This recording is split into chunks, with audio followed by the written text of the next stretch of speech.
સ્થાન શોભાવ્યું છે ત્યારે આજનો આ મંગલમય કાર્યક્રમ સાહેબે વાત કરીને એમ પરિવાર ભારતીય સભ્યતાને કેમ ભૂલે, તો એ ભારતીય વૈદિક પરંપરા અનુસાર દીપ પ્રાગટ્ય થકી જ આપણો કાર્યક્રમ શરૂ થાય. તો મંચસ્થ મહાનુભાવોને કરબદ્ધ પ્રાર્થના છે, પધારો દીપ પ્રાગટ્ય કરીએ.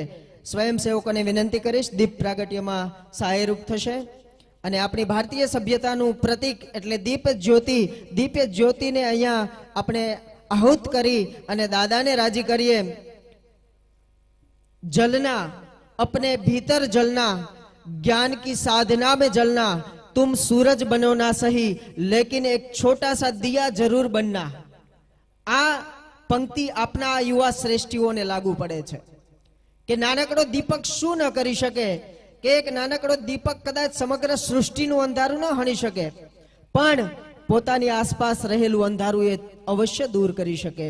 अने एटला माटे ज क्यारेक कदाच साहेब सूरज ने पण अभिमान आवी शके, तो सूरज ने अभिमान आव्युं त्यारे सृष्टि ने पूछे छे कि संध्या टाणे ढळता सूरज पूछे विश्व ने एक बात, ज्यारे हूं न होऊं त्यारे अंधेरा कोण उलेचशे आखी रात, ज्यारे रह्या बधा अनुत्तर त्यारे कोड़ियुं बोल्युं एक, ज्यां लगी जलती रहेशे मारी वाट त्यां लगी तम सामे हूं लड़ीश मारा नाथ.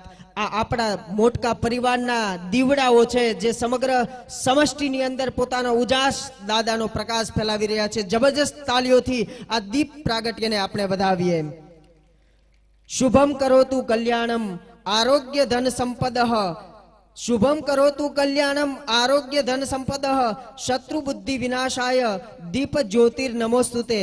दीप ज्योति ही परब्रह्म, दीप ज्योतिर्जनार्दन, दीपो हरतु में पापम, दीप ज्योतिर्नमोस्तुते. આવી સુંદર દીપ જ્યોતિ આ મોટકા પરિવારનો પ્રકાશ એ સમષ્ટિની અંદર ફેલાય એવો સુંદર ભાવ અહીંયા આપણી વચ્ચે પ્રસ્તુત થયો છે. ત્યારે આપણે સૌ કોઈ જબરજસ્ત તાળીઓથી આપણી આ વૈદિક પરંપરાને વધાવી લઈએ.